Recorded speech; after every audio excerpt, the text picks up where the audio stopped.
Olá, você está na TV Câmara, canal 18.2 da TV Aberta, e esse é o programa Retrato Público. No programa de hoje, estamos recebendo o vereador Forte do PP. Vereador, agradecemos muito a sua presença aqui na TV Câmara. Eu que agradeço, acho um canal importante, a população tem assistido bastante a TV Câmara, porque onde a gente vai as pessoas comentam que assistiram.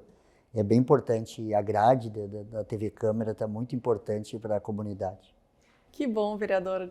Agradecemos o reconhecimento, mas eu quero começar fazendo um breve histórico, né? Já é o seu quarto mandato aqui na Câmara. Quarto mandato. E aí, por que o senhor decidiu retornar para a Câmara depois de um hiato aí de 8 anos? Nós estávamos conversando aqui no off. Eu tive uma experiência, eu tive no Partido dos Trabalhadores por 3 mandatos consecutivos.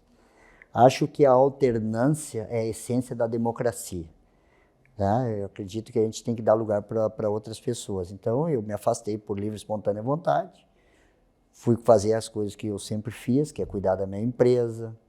Me qualifiquei nesse período, me formei em Direito, sou corretor de imóveis. Né? E dei um tempo para a vida pública, para cuidar das coisas que mais interessam nas nossas vidas, que são a nossa família. E isso foi bom, porque tu enxerga a realidade diferente, né? Tu enxerga a vida pública com outros olhos quando tu está do outro lado. Então, para mim foi importante, eu oxigenei bastante e eu resolvi retornar porque algumas pautas eu acreditava que estava sendo, não seria o suficiente para atender a comunidade. Então, esse meu mandato vai ser voltado para cuidar das pessoas. Né? E qual é o público que eu estou militando agora? Criança e adolescente, autista e deficiente e idosos. Então, nossas bandeiras vão ser voltadas para os eixos da educação, do esporte e a saúde. Então, isso são bandeiras que a gente não abre mão. Tem algumas coisas que a gente vai representar a comunidade, evidentemente, que a gente vai fazer e tem feito. O que a comunidade tem nos encaminhado, a gente tem procurado atender através do Poder Executivo, caminhando para os secretários, para o prefeito, né? Então, isso é importante. Então, depois de 8 anos, eu acreditei que essas pautas que a gente estava não estavam muito bem representadas. E, claro, alguns colegas aqui sempre trabalharam bastante nessas áreas que eu falei, mas o público que eu representava ficou desassistido. E nos fale um pouquinho sobre a mudança de sigla, né? Por que o senhor saiu do PT para ir para o PP, né? Então, um partido de esquerda para um partido de direita. Na realidade, é uma grande discussão entre esquerda e direita, certo? Isso se confundiu ao longo do tempo, eu acredito que isso a gente vai ver na essência, na história. Hoje a gente tem 2 extremos, esquerda e direita, né? E o PP eu optei por um partido de centro, que é um partido mais moderado, enfim, né? Mas eu acredito que a ética, o que tu defende, não importa qual partido que tu tá, certo? Eu acho que sigla partidária, a gente tem muitas, e a gente respeita, acredito que cada um tem as suas bandeiras, mas eu nunca tive problema nisso, estando lá num outro partido ou tá nesse, porque o que eu defendo são as pessoas, e as pessoas estão interessadas naquilo que tu trabalha, não na sigla que tu representa. Hoje, com esses 2 polos que ficou em evidência no país, né, é bem claro, ou tu ama a esquerda e tu odeia a direita, ou tu odeia a direita e ama a esquerda, então é muito complicado, né? Então estou bem feliz, eu fui convidado pelo Pedro Westphalen, que é um deputado federal, que é médico aqui de Cruz Alta, que me convidou para voltar, uma pessoa que respeita todos os partidos e tem uma linha de atuação voltada para cuidar das pessoas, então para mim isso foi decisivo. Né, trabalhar para cuidar daqueles que mais precisam. Então, o senhor se denomina um político de centro, é isso? Na realidade, se tu pegar o meu comportamento que eu tinha aqui, aos meus 12 anos de mandato e o que eu tenho, não mudou nada com a questão de postura minha. Por quê? Para mim não me interessa se o governo é A ou B ou C, interessa que as pessoas sejam atendidas dentro das suas necessidades. Então, para mim isso é muito claro. Né? Então, eu brincava com esse dia dentro do partido, que quando eu defendia as pessoas na tribuna ali, eu voltava e os outros colegas que eram do PP diziam: Fortinho, tu tá no partido errado. Então agora me convenço que eu estou no partido certo. Né? Então, assim, para mim isso, a sigla partidária hoje, na sua essência, é uma questão que as pessoas notam, mas o que eles mais vão notar é o que tu trabalha. Vereador, vamos falar só mais um pouquinho sobre partido, depois nós vamos avançar para suas pautas. houve um acordo da mesa diretora que o ano que vem o presidente vai ser do PP, né? Se vai ser cumprido a gente não sabe, né? Mas é um acordo que a gente sabe aí de bastidor. O senhor pretende se candidatar a ser presidente de novo da Câmara, já que o senhor foi lá em 2016, essa experiência foi boa, pretende se colocar de novo nesse cargo? Na realidade, assim, ó, eu não penso muito o futuro, eu vivo muito o presente e um futuro muito próximo, que as coisas são muito dinâmicas, né? Mas a gente tem um acordo firmado, que vai ser o PP, nosso candidato à presidência ser o vereador Sérgio Sequim. A gente tem unidade sobre isso. O grupo também sabe que é do PP e seria o Sérgio Sequim. Então, o Sérgio Sequim é mais veterano do que eu, então a gente respeita a hierarquia. É meu baita companheiro de partido, uma pessoa muito bom da gente lidar e a gente está tranquilo. Quanto isso, né, a gente não tem problema. Se um dia tiver a oportunidade de presidir a casa, não tem problema, eu sou preparado para qualquer desafio, né? Tive uma experiência boa aqui, tanto é que a gente abriu o concurso, chamou alguns servidores, a gente fez uma gestão boa, investimos muito nessa estrutura da TV Câmara. Fizemos um mandato de presidente da Câmara aberta para a sociedade, abriu o canal do TV Câmara para todas as associações, todos os partidos, que isso aqui não é do partido A ou B ou C, isso aqui é a casa do povo, que a gente chama, né? Mas assim, ó, eu estou sempre preparado para qualquer desafio. O senhor colocou no início do programa algumas pautas que o senhor pretende desempenhar ao longo do mandato e já chegou produzindo bastante, né? A sua produção legislativa já é grande. Eu quero começar falando sobre os projetos de lei, se o senhor me permite. Sim. O senhor tem um projeto de lei que determina a criação de salas de espera multissensoriais nos hospitais públicos e privados. Por que o senhor propõe esse projeto? Olha só, meu TCC do Direito e o meu projeto eu defendi sobre o direito do autista e a acessibilidade. Porque a gente está vendo que a população dos autistas cresceu bastante, né? E acredito que todas as famílias têm alguém com autismo. Então, e a gente tem visto que o poder público e a iniciativa privada não tem se preparado para entender, né, essa diversidade dessa questão do autismo. Então, a gente precisa criar ambientes que possam melhorar a saúde mental das nossas crianças, dos nossos jovens e dos familiares, principalmente das mães atípicas, né? Porque são as que mais acabam tendo dificuldade na hora do atendimento, na hora da espera, né? E eu tenho visto, por exemplo, piada do patronato. Se tu chega ali com uma criança autista, ela não tem o conforto de ficar esperando por muito tempo. E ela tem prioridade segundo a lei.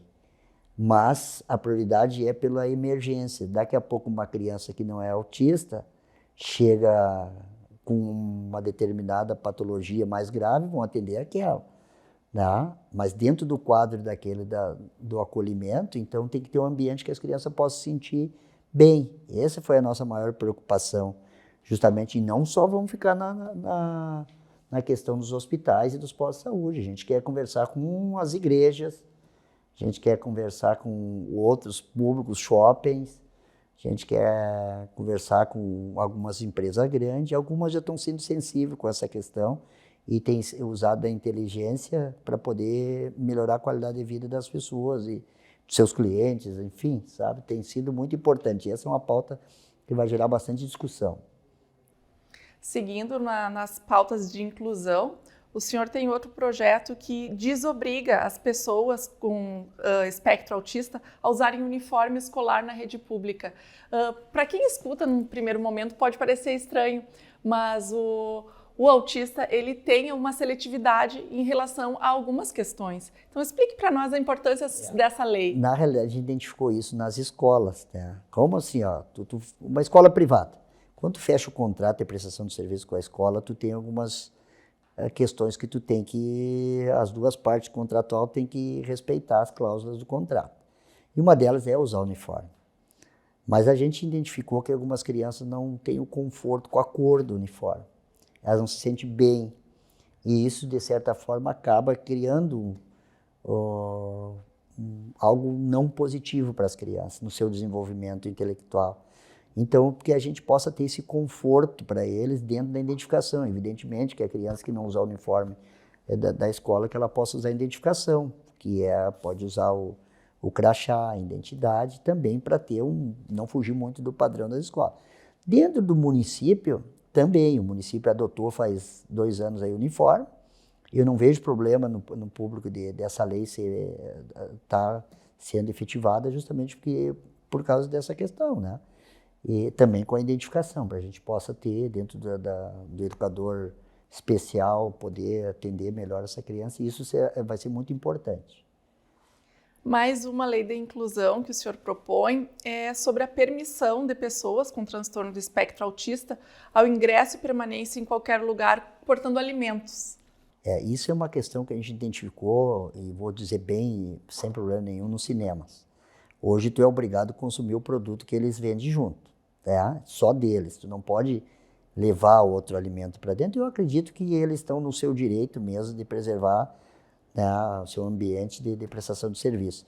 Mas as crianças autistas, ela tem que ser tratada da maneira mais adequada possível. E às vezes ela gosta de determinado alimento, ela gosta de portar esse alimento e o objeto.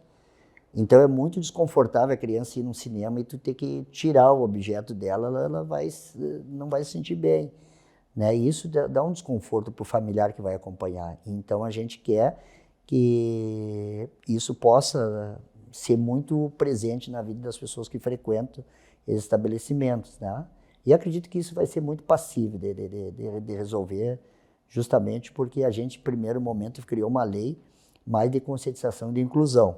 Não criamos sanções sobre isso, mas se não for respeitada a lei, a gente emenda ela para criar sanções que pode perder até o alvará de localização. Tudo passa pela questão da educação, né? Educação, né? A sensibilidade que a gente tem que ter pelos nossos irmãos. Exatamente, vereador. E como eu falei, o senhor tem uma vasta produção legislativa já para os primeiros meses do ano, já tem bastante legislação proposta. A próxima que eu gostaria de falar com o senhor é sobre também o transtorno do espectro autista em escolas municipais, né? Então, que os alunos com TEA possam ser matriculados em escolas próximas às suas residências, que eles tenham prioridade, é isso? Assim, a lei já contempla que eles têm que ser matriculados próximo à sua residência, mas o mais importante dessa lei é que possa ser matriculado perto do trabalho dos pais. Então, um exemplo, eu moro na região norte, daí eu tenho lá a determinada escola infantil lá na Borges de Medeiros. Matriculei meu filho, mas eu trabalho lá perto do Minuano. Daqui a pouco dá uma crise na criança, até tu chegar lá demora muito tempo. Então, daqui a pouco é mais confortável para o pai e a mãe matricular próximo do seu trabalho do que próximo da sua residência. Justamente porque ele possa ter essa opção, essa flexibilidade de matrícula, né? Porque hoje o sistema da Secretaria de Educação, tu vai cadastrar, ele te dá num raio de 2 quilômetros próximo da tua casa. Mas tu trabalha em Camobi. Então, isso é muito complicado até tu chegar, né? E a gente pensou justamente nisso, para deixar mais confortável para o familiar e a criança. Vereador, uma que não é a sua pauta, mas eu acredito que o senhor esteja engajado também, é a criação de um centro especializado aqui em Santa Maria. Como é que o senhor está nessa pauta? Essa é a principal pauta, certo? Hoje a Prefeitura está nos ofertando um espaço que, conversando com as mães atípicas, e a gente conversando, vendo os outros centros de referência no estado do Rio Grande do Sul e fora do estado do Rio Grande do Sul, hoje não seria o melhor local onde que a Prefeitura quer fazer. O que a gente quer? A gente quer que seja um local com mais acessibilidade, porque o que a Prefeitura nos justificou na Professora Teixeira, com a esquina com a Visconde de Pelotas? Que ali é central, passa vários ônibus. A primeira que a criança que é autista, ela não anda em ônibus. Raramente, depende do seu grau ou nível ou módulo, né? Então, ela não pode ficar num ambiente confinado com muita gente, que ela vai acabar não estando confortável. Então, por isso que a gente está discutindo com a Prefeitura que ela possa ser um local que atenda a necessidade da comunidade, e eu estou procurando levantar esse censo, porque a gente precisa identificar onde que está a população. Daqui a pouco eu quero fazer lá na Santa Marta, e o maior número de crianças com autismo está em Camobi. Então tem que ter uma região mais próxima. Claro, não vai dar para contemplar todos no primeiro momento, mas tu tem que estar mais próximo da onde que está que está as crianças, a gente possa identificar isso. Hoje muita gente acaba interrompendo o tratamento na PAI porque é longe. Mora lá em Camobi e tem que atravessar toda a cidade. Uma mãe me disse, eu não tenho condições financeiras de pagar um aplicativo, porque de ônibus a criança não vai, ela não consegue estar dentro do ônibus por muito tempo, né? Então por isso que a gente está discutindo isso, mas isso é uma das principais pautas nossas. Eu não sei se tu tem aí, mas eu tenho um outro projeto meu que a gente já protocolou e passou na Comissão da Constituição e Justiça, é sobre a questão da reserva do leito para as mães que têm filho natimorto ou morte fetal. Quando a gente divulgou essa nossa ideia do pré-projeto, tu te emociona muito com os relatos que as mães passaram nas maternidades de Santa Maria. Né? A mãe acabando perdendo seu filho, seu bebê, ficando no mesmo ambiente que as outras mães estão amamentando, escutando o choro das crianças. E isso a gente achou não muito bom para o psicólogo da mãe, sabe? E várias relataram, eu sofri muito, eu fiquei 2 dias no mesmo leito, eu via entrando e saindo os bebês, eu sabia que eu não estava com o meu bebê. E isso a gente vai discutir junto com a prefeitura e junto com os hospitais daqui, que a gente possa, se a mãe tiver essa dificuldade que perdeu o seu bebê, né, ou a criança nasceu natimorto, que ela possa ir para um outro ambiente dentro da questão hospitalar, que possa sendo assistido, tendo o acolhimento necessário para que ela não possa, né, estar no mesmo ambiente, que isso é muito traumático para a mãe. As suas pautas são muito voltadas à inclusão e também à questão da saúde mental, né? O senhor não citou, mas isso também engloba. Eu acredito assim, na medida que a gente conseguir fazer com que a gente trate bem as pessoas que são diferentes do que a gente, em termos de alguns aspectos, a gente pode melhorar a qualidade de vida de todas as pessoas, para o profissional de saúde, para o profissional de educação, né, para o prestador de serviço, mas o mais importante é cuidar daqueles que mais precisam. Né? E eu tenho visto que muitas mães estão desassistidas nessa pauta do autismo em Santa Maria. Nós temos atrasado há muitos anos. Todos os municípios do estado do Rio Grande do Sul estão tratando isso com prioridade. Quanto tempo faz que tem aumentado o número e a gente não viu o município tomar a iniciativa de dar isso como prioridade. Né? Tivemos um investimento ano passado na PAI que foi insuficiente. O município colocou um montante de 1 milhão que não deu para nada. Nós temos mães esperando há 3, 4 anos para ter o diagnóstico das crianças. Isso não dá mais para a gente esperar. É um absurdo Santa Maria do tamanho que é, do polo da saúde que é. Nós temos várias universidades formando profissionais de saúde e as crianças têm que esperar para ter o diagnóstico. O que a gente precisa? A gente está discutindo com o deputado Pedro Westphalen para que a gente possa ter uma lei específica do autista. Né? Então, como a gente não tem uma lei específica do autista, e do autismo, a gente está junto com a da deficiência. Né? Então, por sua vez, hoje, para te ter o laudo, tu precisa do neuro, e tu precisa do psiquiatra neuro, psiquiatra infantil, e o neuro pediatra. Então, o que a gente quer discutir? Que o profissional formado em saúde mental, que ele possa diagnosticar e dar as outras terapias complementares. Porque a gente precisa, talvez, de alguns, e o número é muito baixo que é sendo tratado com medicação, a maioria com terapias, né? Assim, 98% do tratamento para o autismo é com terapias complementares, exceto aqueles casos que tem outras patologias junto, que precisa ter um acompanhamento médico mais adequado, mas a grande maioria evolui muito com as terapias, com fono, com terapia ocupacional, fisioterapia, com fono, com educador especial. As crianças têm uma evolução muito grande quando elas conseguem entrar no tratamento, né? Para acompanhar, e a evolução é muito grande. Tem acompanhado várias famílias. A gente precisa fazer com que o município tenha isso como prioridade. Né? Está uma fila muito grande de espera, e aqui Formigueira está sendo exemplo, uma cidade pequena aqui no nosso município, está sendo essência, na excelência nesse tratamento, e que nós estamos mandando as crianças ali para Formigueira. Muitas vezes a mãe tem que deixar o seu trabalho, deixar seus afazeres, e às vezes não tem condições de passar o dia inteiro fora, porque tem outras crianças que dependem dos cuidados. Né? A gente precisa cuidar dos nossos. Acho que é importante destacar também, vereador, a importância do diagnóstico precoce, né, na questão do autismo.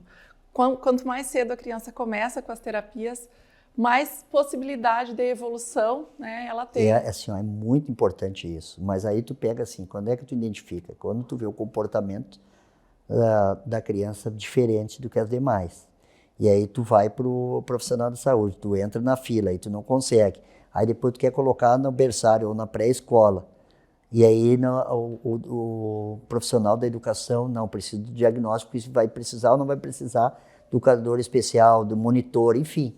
Certo? A gente precisa fazer isso lá no início, onde que a mãe identificou, ou o pediatra identificou, e já dá o tratamento adequado para a criança poder se desenvolver na sua essência. Né?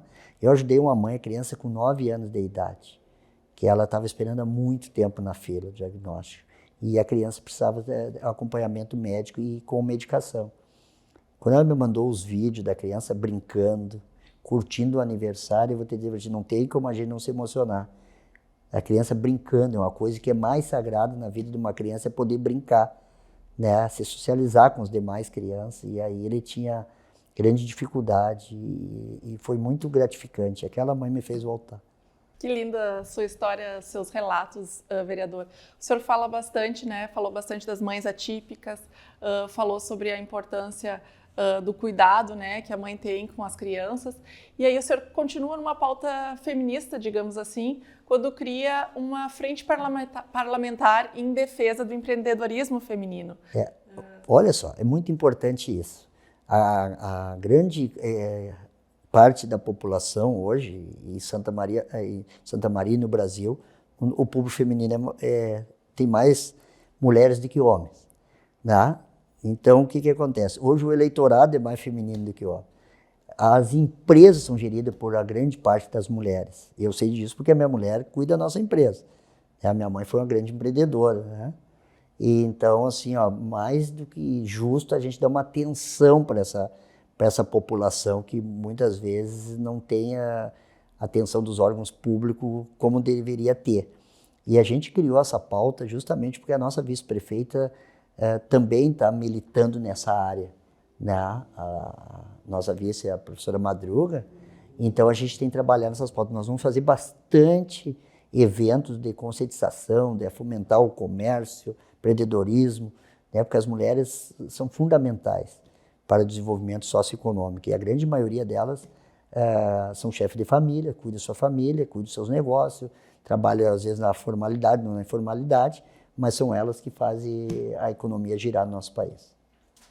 Vereador, quais outras pautas, né? O que o eleitor, o que o santamariense pode esperar do mandato do vereador Forte aí nesse próximo ano? Quais outras pautas o senhor pretende avançar? Eu vou trabalhar muito com criança e adolescente, tá? Em projetos sociais. Agora a gente já reuniu um grupo para a gente poder dar oportunidade para as crianças, né? E os jovens e crianças numa determinada idade, porque eu acho fundamental tu fomentar a cultura, a educação, o esporte nesse público no início da sua vida, para que ela possa ter uma oportunidade que às vezes a família não tem condições, o poder público também não tem condições, e a gente pode, como sociedade organizada, ajudar. Eu vou trabalhar muito em projetos sociais, sabe? Que eu acho que a transformação da sociedade passa pela educação e pelo esporte.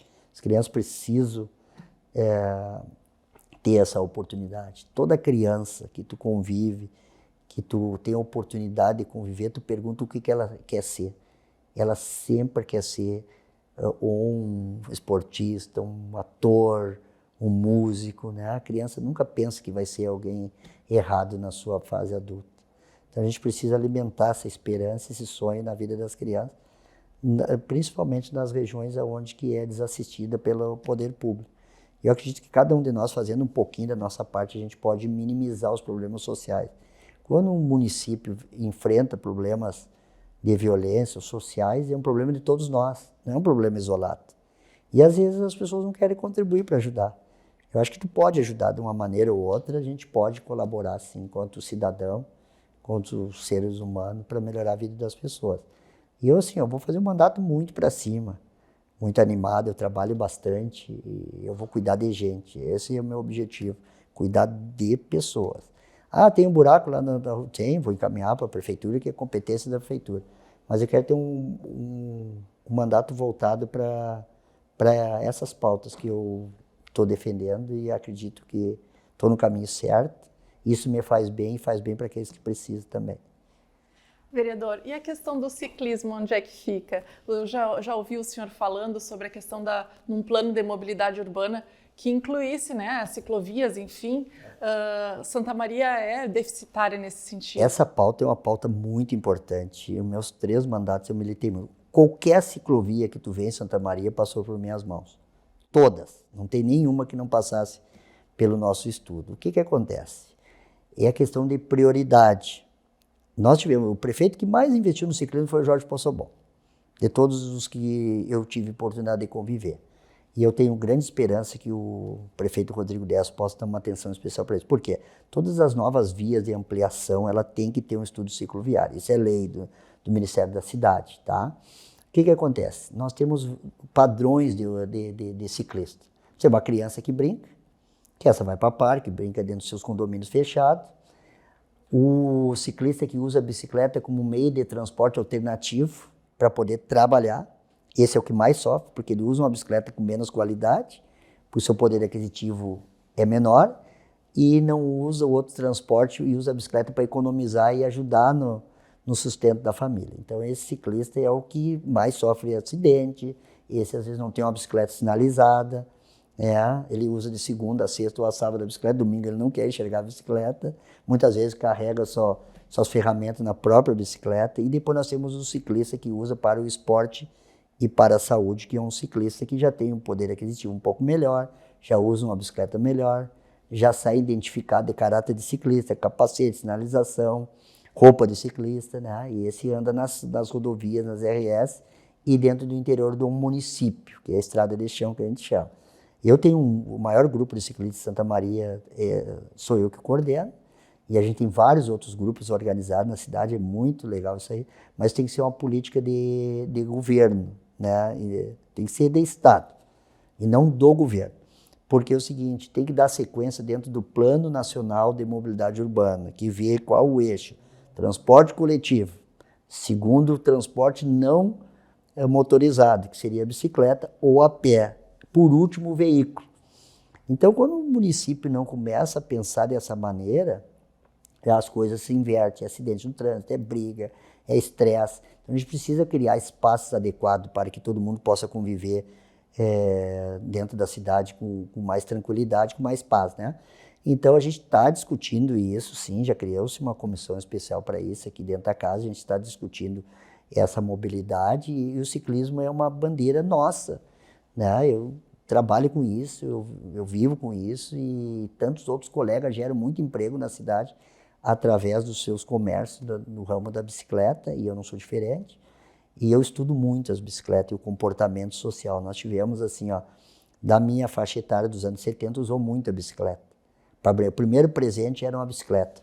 Lá no final da década de 80, a bicicleta caiu em primeira opção de presente para quarta, porque daí começou a entrar os videogames, os brinquedos eletrônicos. E depois da década dos anos 90, ninguém andava de bicicleta, porque era o celular, era o computador, era o tablet, né? Depois dos anos 2000, as pessoas que foram crescendo começaram a identificar as necessidades. Pô, a criança está ficando obesa dentro de casa, está comendo só lanche, não sai da frente do computador, não larga o celular, precisa que a criança faça exercício. E a bicicleta se tornou uma alternativa. Hoje, o nosso maior público na nossa empresa é de crianças. É incrível como a gente tem vendido muita bicicleta para crianças, porque eles enxergam os adultos andando de bicicleta. Então, e eles não deixam de ter o celular, a tecnologia, que isso é fundamental para essa geração. Mas eles associam as duas coisas. Eu tenho tido experiência muito positiva com isso. Tantas outras pessoas que não tiveram a oportunidade de ter uma bicicleta na infância, quando chega na fase adulta, se realizam mais do que criança. Fico muito feliz. Tem que ver as pessoas quando compram uma bicicleta, parece que estão ganhando o melhor presente da vida. Mas tem muitas pessoas que têm saído da depressão através do ciclismo, outras pessoas têm melhorado a qualidade de vida, a sua saúde. Né? A gente precisa discutir tudo, né? Criar espaço que as pessoas possam... Eu vendo muita bicicleta, o pessoal que é militar, correio, brigada, pessoal tem onde deixar a bicicleta, tem como trocar de roupa, né? E na pandemia a gente vendeu muita bicicleta para os executivos também, né? As pessoas que eram profissional liberal, advogado, engenheiro, só ir para o escritório com a bicicleta. Hoje já está tomando conta do mercado das bikes elétricas, que ela te dá um pedal assistido, então isso tem sido bem importante. As pessoas deixam o carro em casa, acabam economizando combustível, não gerando impacto poluente no meio ambiente e cuidando da saúde, né? Um sai do serviço, bota a mochilinha, bota a sua roupa e vão fazer um pedal até chegar em casa. Então essa é uma pauta que a gente vai trabalhar bastante também no município. Vereador, para fechar então, se alguém que está nos assistindo quer entrar em contato com o vereador Forte, como é que faz? Passa seus contatos, por favor. Eu passo meus contatos e quero dizer para vocês que eu não tenho problema em atender ninguém. Eu dou retorno para todo mundo. Nosso WhatsApp é o 996-469551. A minha assessoria diz, vereador, nós temos que ter um do gabinete. É o meu que é do gabinete, certo? A gente tem que atender as pessoas. E é claro que a gente também tem que ter o nosso tempo de descanso, de lazer, né? Mas assim, ó, a gente está disponível para trabalhar, né? A gente só trabalha com duas coisas, ou dá ou não dá. Não tem meio termo. E as pessoas sabem, quem me conhece e os que não me conhecem vão ter a oportunidade de conhecer. Obrigada pela sua presença, falando um pouquinho sobre o seu trabalho aqui na Câmara de Vereadores. Bom trabalho. Obrigado, eu que agradeço aí vocês pela essa pauta muito importante, as pessoas conhecerem um pouco mais os vereadores. Obrigada, e nós agradecemos a você pela sua audiência. Esse foi o Retrato Público com o vereador Forte do PP. Você pode rever essa entrevista no nosso canal do YouTube, que é o TV Câmara Santa Maria. Inscreva-se lá e fique por dentro de tudo que acontece aqui na Câmara de Vereadores de Santa Maria. TV Câmara, a tela da cidadania.